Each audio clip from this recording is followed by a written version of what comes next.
Good morning YouTube and welcome back to the channel, and in today's video a new project has arrived. I'm not really sure what the plan is for it yet. It's a 2002 Aprilia RSV that has been left outside since 2016. So we're going to get it home, get it in the workshop, give it a good clean and see if we can actually get this thing to run. As I say, it looks pretty sorry for itself at the moment, buried in the garden, lost and forgotten. So join me on this barn find adventure.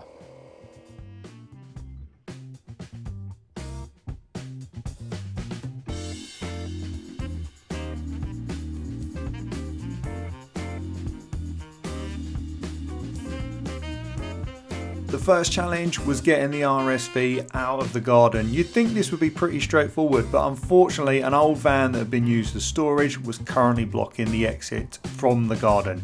So James, aka Splat, did have a solution to move the van that looks like it had moved for about 10 years using the jack, which I probably sort of insisted would be a good idea too. Foolishly, I said we should film it and I decided not to, but ultimately, not for his pleasure, but for mine, watching that come off the trolley jack and then the trolley jack putting a hole through the sump was, oh, yeah, glad I haven't got to clean that up, but ultimately made a right mess and then allowed us, once that was moved, put the kitty litter down and get the bike from down the side of the house, which in itself was still a squeeze.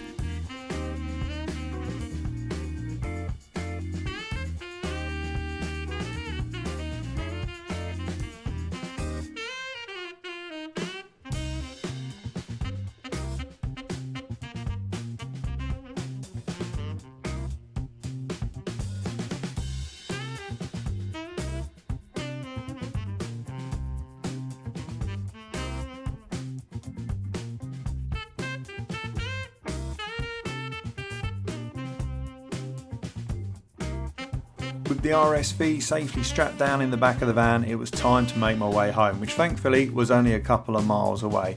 Now the issue here is I did only have a scaffold board on board, which I'll be honest isn't the best thing to use. One, they can be slippery like you see in a minute where it slides down the ramp while I'm holding the brake, and two, they can lift up as well. A proper motorcycle ramp is definitely worth buying if you're going to move a motorcycle about.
The RSV is back home in good order. Well, as good order as expected for a bike that's been left outside since 2016.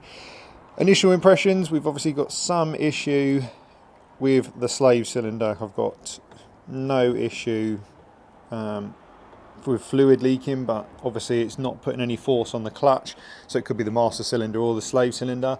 We've got a lot of nasty growing on the bike.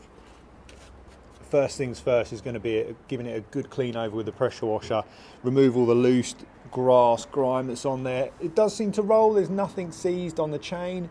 The brakes aren't binding, I could feel we're moving it on to the ramp and then onto the back of the van. So yeah, let's give it a good clean and then see if we can put a battery in it, get some power, and fingers crossed it fires up. Now normally, especially in these sort of situations, I would always advise checking the oil level or replacing the oil. The problem with the RSV is it's dry sumped, which makes that a lot harder to do.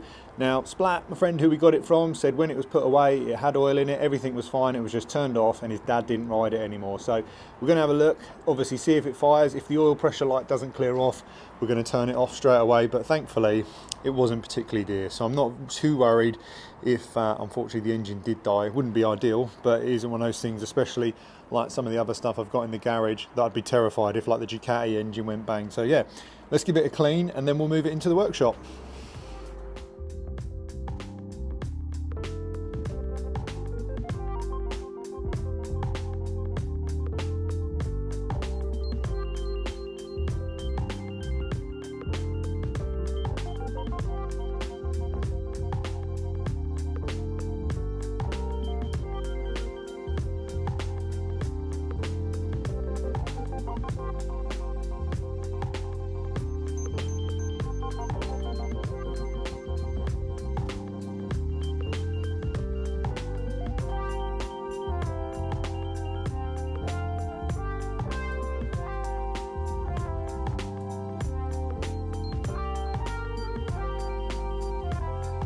I'm constantly asked by you guys, what cleaning products do I use? Well, there's an absolute variety and everyone's going to differ for its use. But what I can tell you, if you've got any questions or you want to buy it online, check out GP Customs. They've become my go-to currently for ordering cleaning products. I'll put the link in the description, and the team have kindly given my subscribers a discount code as well. So check it out if you need any car or bike cleaning goodies.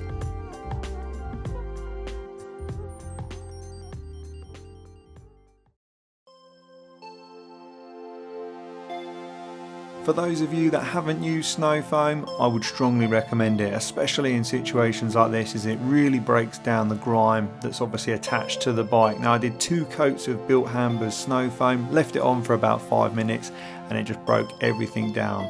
Another favourite of mine is Wheel Cleaner's Valet Pro's one is brilliant for really breaking it down without doing any damage. But again, there are lots of options on the market if you've got a preferred choice. But for me, it's one I've used for years and never had any issues with. And as hopefully you can see, the grime was really starting to drop off the bike now, thankfully.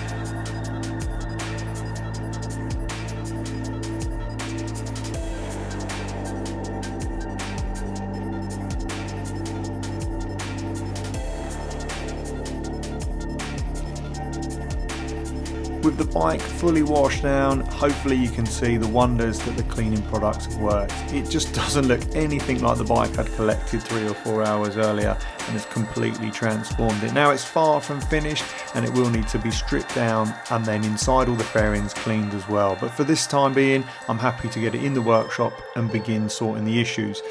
Before I move it into the workshop though, I did want to have a little play outside and see if I could get the bike running. But first things first, I needed to get the chain oiled because it'd been many years since that had any lubrication on it, and then investigate the fuel cap, as this was actually seized. The little tab wouldn't even lift up for me to be able to work on it. So trusty GT85 on there, managed to get it unseized with a bit of patience, but unfortunately the actual barrel itself was just not accepting the key at all.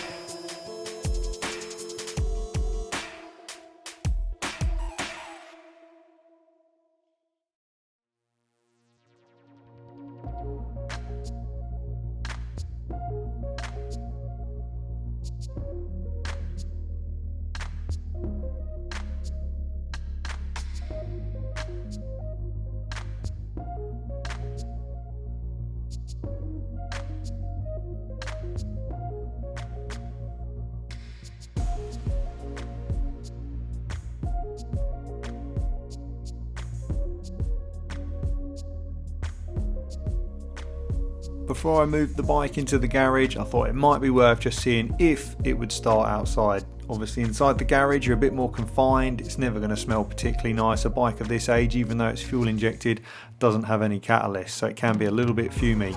I ended up using the battery for my GSX-R 600, which isn't really great for the job. It hasn't really got the cranking current for a big V-twin, but as you can see here, this was our initial attempt.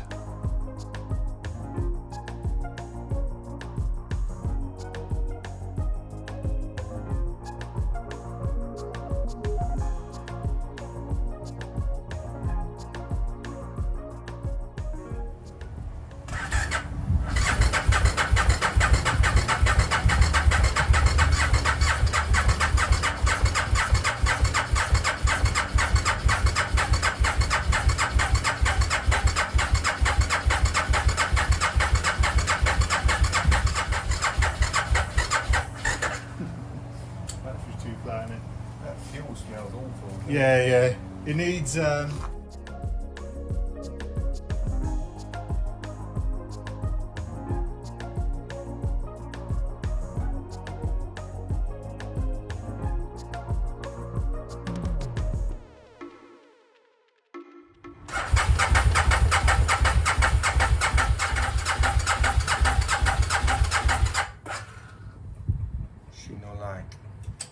like the starter motor's getting on.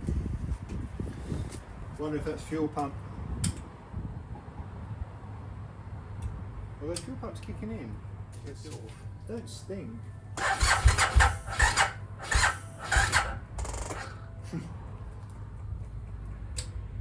Wah, wah, wah.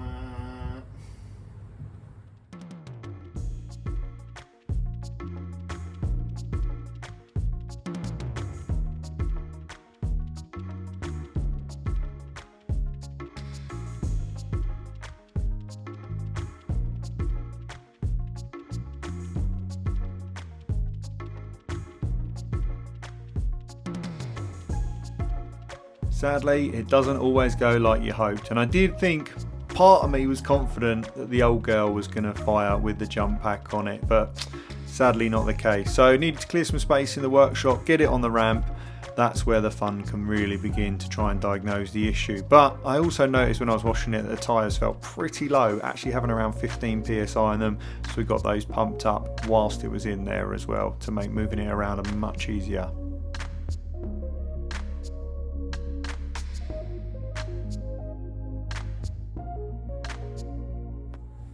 So sadly, the RSV did not start, and I've just noticed bit old spiders coming out there as well.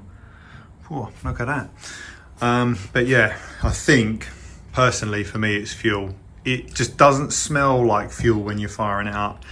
Spark, yeah, could be another thing. Obviously, the starter motor got a little bit hot as well. It definitely wasn't happy being cranked for that long, but I thought, you know what, I think it might just go. It sounded good, but yes, not today, unfortunately. So what I'm going to do is going to take the fuel tank off, see if I can get the fuel rails off, have a look at the injectors if they're all gummed up, because the fuel pump sounds really quiet as well, really quiet. So there's a good chance that she definitely might be clogged up. Fuel's gone gammy, 8-9 years.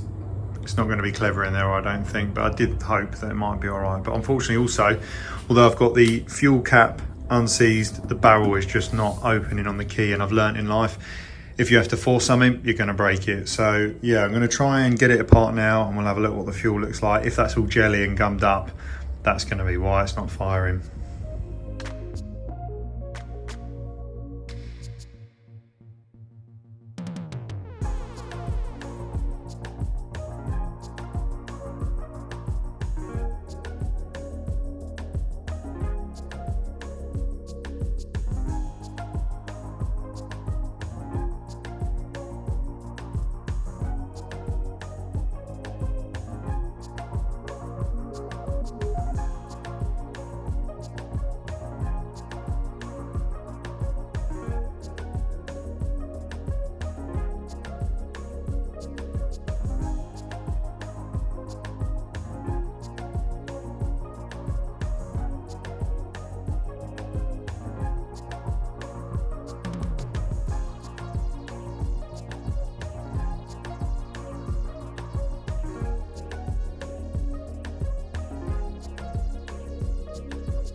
So hopefully you saw there the fuel tank was removed. I've also undone the fuel supply line as well. Now annoyingly, on the RSV, I've never taken one apart this far, but it looks like to get the injectors out, you're going to need new gaskets. So what I've had to do, not ideal, is flood it with brake cleaner, then using an airline, just try to clean out as much as possible that's going to be sitting in this side and the one on the other side, as it's a V-twin fuel injection. Now the fuel that came out smelled absolutely disgusting. It hadn't gone like jelly, thankfully, but it certainly didn't look clever. And again, more surprises. We've got a snail there inside the airbox cover.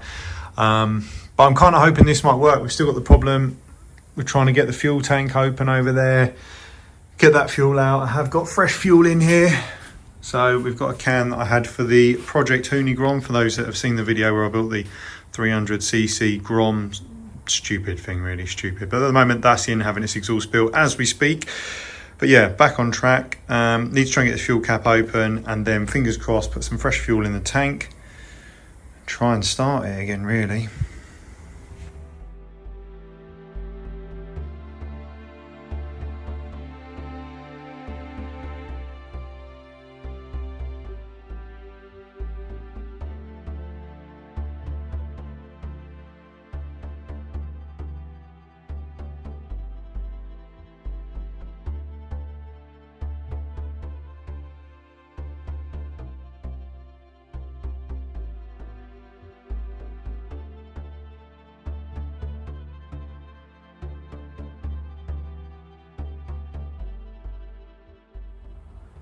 Hopefully you can see in the clips I've just included them, it does look like we've got bad fuel in there. I've took both spark plugs out of the bike, and I had a look again at the video where it was cranking, and you can see puffs coming out of the back. It's obviously just gone far too past saving. So I've taken the plugs out, we'll let the cylinders dry out. The fuel tank is draining as we speak. I've still got to try and work out how to get this fuel cap open. Probably going to end up breaking the lock because it's just having none of it. It doesn't feel like the key fits, but fingers crossed we can put some fresh fuel in it, put the plugs back in, and she'll fire up.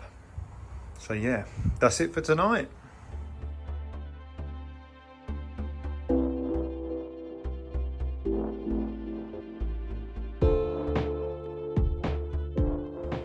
I left the barrel completely soaked last night in penetrating fluid, and unfortunately the key just goes to about here and is just stopping. I'm not going to force it in. Snap the only key I've got that works on the underseat in the ignition, and we're going to be in a lot of trouble. So the plan unfortunately is going to be to break the lock today, because I need to get that open to fill the bike up, and obviously make sure all the fuel pump is working as well.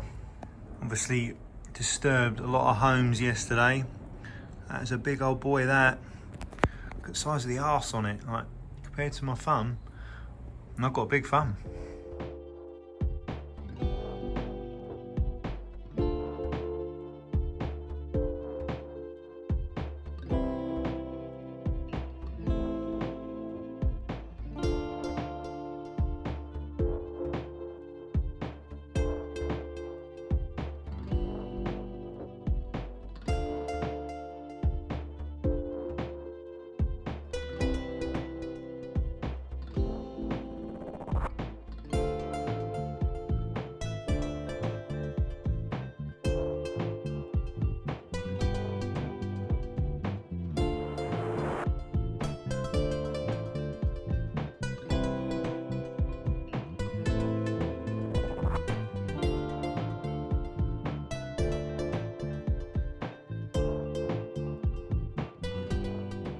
Well, I think it's going to be safe to say that's why she didn't start. Hopefully the camera's picking that up. We've got the water and fuel is separated, but obviously there was an issue with the cap.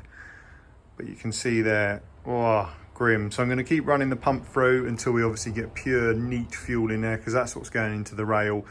And obviously it ain't going to start with water. So yeah, let's carry on with flushing that through.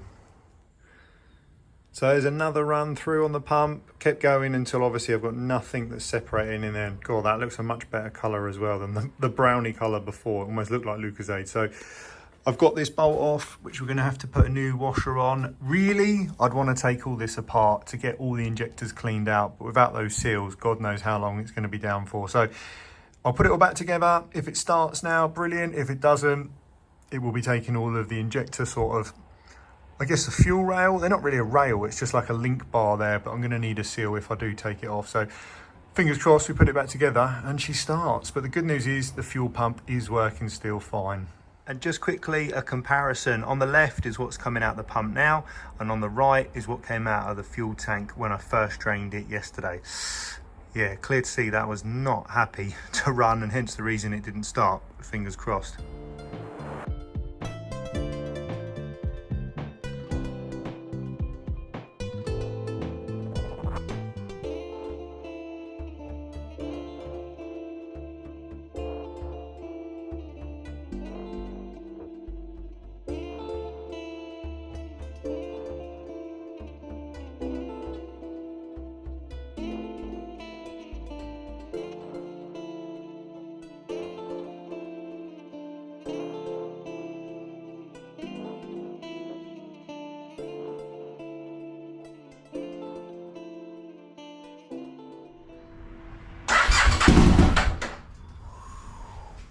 Ho, ho, ho.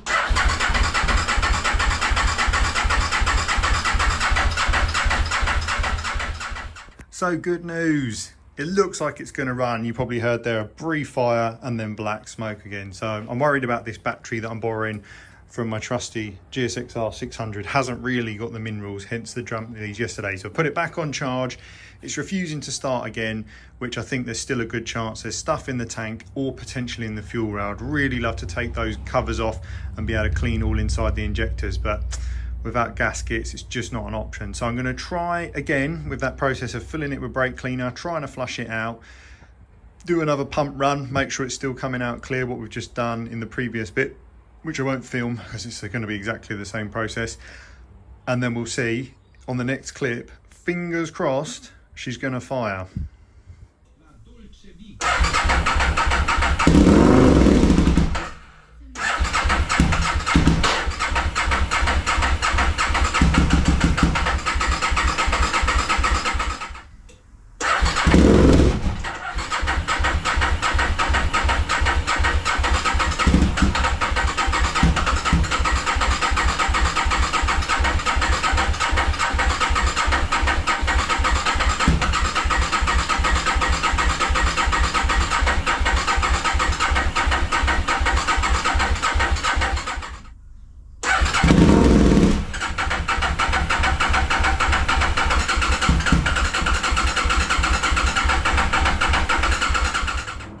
Okay, so this has not been as straightforward as one had hoped. Let's put this back on charge.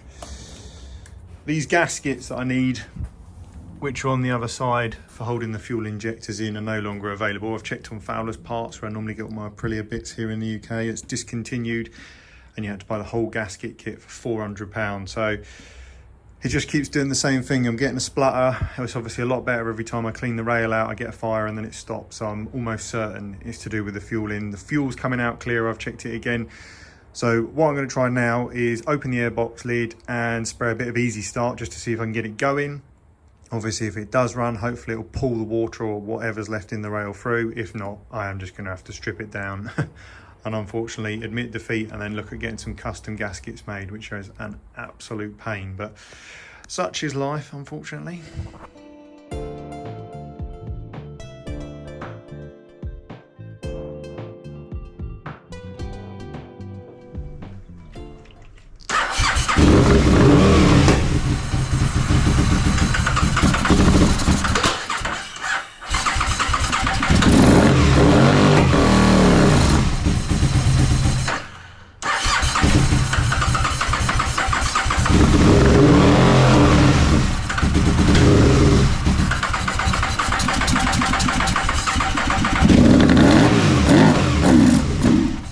So that's it, guys and girls, for the first episode.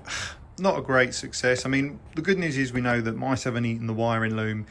It is 100% a fueling issue, because as soon as I poured the brake cleaner down there, it started firing up. Now, I definitely wouldn't recommend trying that at home, and I wouldn't do it on anything I was overly precious about, but it gives us a good indication. And I had the fire extinguisher right there, because I have seen it where people have done that and flames have come back out. So far from ideal, because everything here can ignite. So yeah, do as I say, not as I do in this situation. But yeah, hope you enjoyed the video.